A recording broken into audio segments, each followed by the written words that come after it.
Order! Order! You are an incorrigible delinquent at times. Behave yourself, man! Now, before Boris Johnson had even got hold of the keys to number 10, the sophisticated online message machine for the next election had swung into action, with the Vote Leave campaign guru Dominic Cummings now a senior advisor to the Prime Minister. A flurry of new adverts have been pumped out on Facebook, each subtly targeted at different users. And that's being seen as a sign that the Conservative team already is testing their election messages to find out exactly what's the most effective. Here's our political correspondent, Paul McNamara. Hi, thanks, Boris Johnson. Hi, thanks, Boris Johnson. Hi, Boris Johnson. I'm honoured. He's been all over the news, and now it looks like he's planning to get all over your Facebook feed too.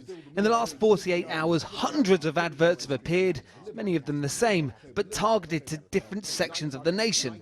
Is this simply what modern leaders do, or what they do when preparing for an election in a digital age? Or both? This is all a bit of a test for the Conservatives. You know, they've got a new leader, they're trying new things.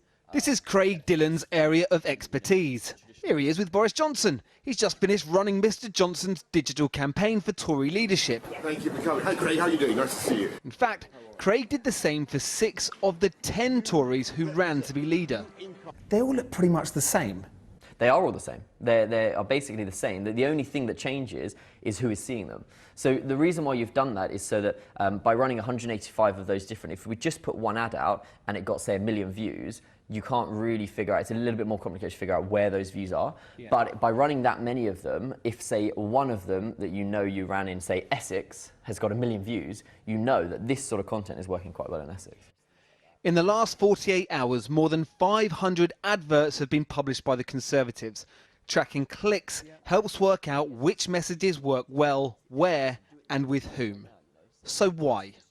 If I was a betting man, I would say there would be an election coming out. It seems like the exact sort of behaviour that a party would be doing if they were building up to a general election. This digital strategy is nothing new. Roughly about 7 million people, 1.5 billion digital ads. That's Dominic Cummings, mastermind of Vote Leave, who yesterday was appointed senior advisor to the Prime Minister and today was accused by Labour of being behind the new Tory ads. We're seeing a lot of the same digital marketing tactics as was used by Vote Leave. So lots of different variations of advertising and using, in some ways, quite similar messages. So it's about Brexit, and then it's also following up with other issues around the NHS and schools and things like that. The Conservative Party say their new adverts are all normal practice and part of ongoing digital activity that Tory HQ undertakes throughout the year. Hi, thanks, Boris Johnson. Hi, thanks, Boris Johnson. Hi, thanks, Boris Johnson. I'm honoured. Albeit standard practice with a digital footprint that will certainly help with an election, whenever that may be. Well, the surprise signing of Boris Johnson's new team yesterday was the appointment of Dominic Cummings as his senior government advisor. Cummings, who was the mastermind of Vote Leave, is the man credited with devising their winning strategy, including coming out with his hugely resonant "Take Back Control" slogan. He was also literally held in contempt of Parliament, dating back to his failure to respond to a summons to appear before the Culture, Media and Sport Committee. But it's perhaps more important to say that Cummings himself has a certain contempt for aspects of the Whitehall world, most notably the civil service. However, he is now at the heart of things, certainly helping to devise his leader's Brexit strategy and perhaps an election plan too. Here's David Grossman. The arrival of Dominic Cummings in number 10 has been greeted by many as big news. But why?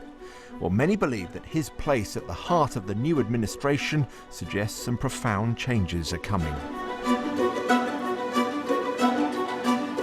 Political discourse has become utterly moronic thanks to the morons who run it. Really? But there it is. If that is in the Channel 4 film Brexit and Uncivil War, much was made of how Cummings couldn't hide his contempt for MPs. We have to hack the political system. Hack it? Like a cyber hack. Get in through the back door. Reprogram the system so it starts working for us. You're talking about posters and flyers. I'm talking about altering the matrix of politics. Reading through Dominic Cummings' prodigious output of blog posts, many of them run to thousands of words, this really is how he talks.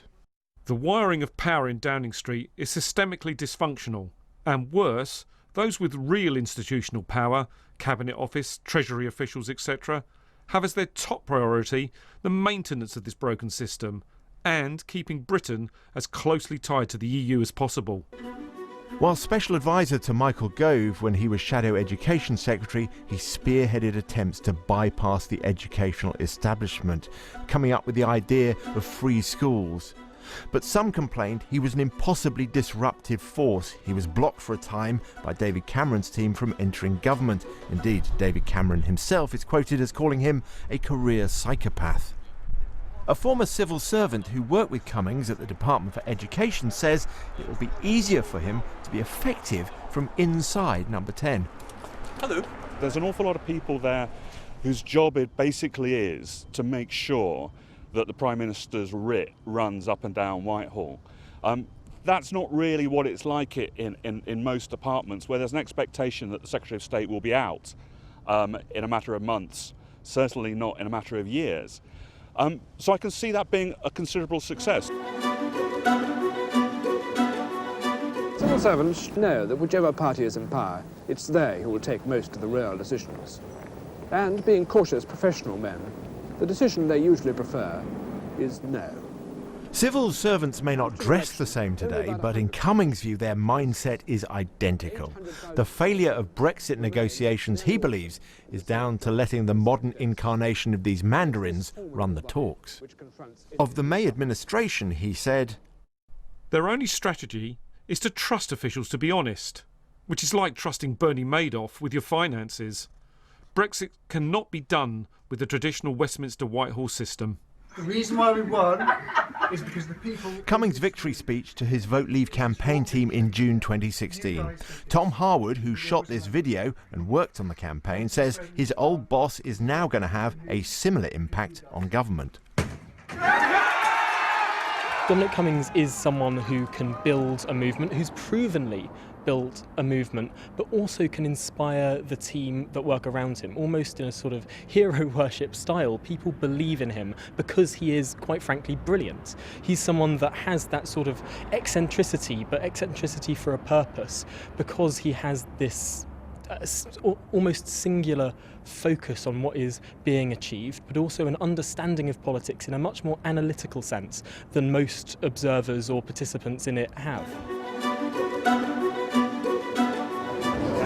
As we saw from his attire in Downing Street yesterday, a T-shirt for an AI research company, Cummings looks to the world of tech disruption to transform government. Do you have a system in which you can correct errors quickly, learn from things fast, adjust, which has been one of the great strengths of the Anglo-American system over 200 years? Or do you have a system in which bureaucrats and a judicial system entrench ideas in a bureaucracy which is extremely slow to move, change, adjust, adapt to errors? As the new Prime Minister met his Cabinet Secretary in Number 10 yesterday, it would have been easy to miss the rather incongruous figure in the corner, set apart from the rest. But Dominic Cummings could end up being one of the most important people in government. David Grossman will explore that in a minute, but let's look at tomorrow's front pages. First in The Guardian, Brussels rejects Johnson's plans for new Brexit deal over the summer. Not very friendly call between Jean-Claude Juncker and our new Prime Minister. Then down at the bottom there, poor Grenadier Guard feeling the heat. Moving on to The Times, Tory rights anger over senior aide to Johnson. We just talked about Dominic Cummings just now, and apparently there's a row brewing, and included in that row is the fact that Steve Baker of the ERG rejected a job which would have left him powerless. I think he was going to be stitched. And on the Daily Mail, boiling point again, and that poor Grenadier Guard on the front page. Well, now to talk through today's events and some of tomorrow's comment pieces, I'm joined by Theresa May's former Director of Strategy, Chris Wilkins, Suzanne Evans from Leavers for Britain, Novara Media's Senior Editor, Ash Sarkar, and Benita Mehta-Parmar, Deputy Chair of the Watford Conservatives. Good evening to you all. First of all, Chris Wilkins, just beginning with the appointment of Dominic Cummings. I mean, the hallmark of disruption. Oh, absolutely. As was said on the film, I mean, Dominic is brilliant in many ways, but he's not somebody that you bring into government if you want an easy ride and you want an easy time. But I think crucially, actually, he's somebody that you bring into government not so much to govern, but to move towards an election. And he's a campaigner at heart, and I think that's what we're looking at here. Yes, so with all the kind of the big talk and the optimism about Brexit Day on the 31st of October come hell and high water, actually you think something's brewing? Buttons are being pressed today. Oh, yeah, I think, I'm sure they'd be very happy if they can get some sort of deal and leave by October 31st, but that's unlikely. And what I think you see happening in the cabinet appointments, in the appointments in number 10, and in the language the Prime Minister's using, he's setting the bar so high for both the EU and actually for Parliament that actually they're both going to fail. So either the EU refuse to negotiate, Parliament blocks no deal, and that's your cue then to have an election. And if you're going to have an election, you want Dominic Cummings running it. And some of the subjects raised are subjects that have been actually tested today. Oh yes, absolutely, completely, and I think what you saw today was a very optimistic speech and very bombastic and all those kind of things. Not much detail, but it was a real change from what you saw over the Theresa May years. But ironically, Ash, I mean, an election, a very early election, is a problem for Jeremy Corbyn because he doesn't have his ducks in a row. Labour is not prepared for an election and is looking still very, very shaky over their Brexit position. I mean, I think that Labour's Brexit position is going to consolidate into a Remain position. It's what most of their membership wants, and it's addressing the fact that most of the votes that they're losing are Remain votes. What I would say is, outside of the Westminster pony show, some facts on the ground have not changed in a way which means that Labour is well placed for a general election. Household debt is going up.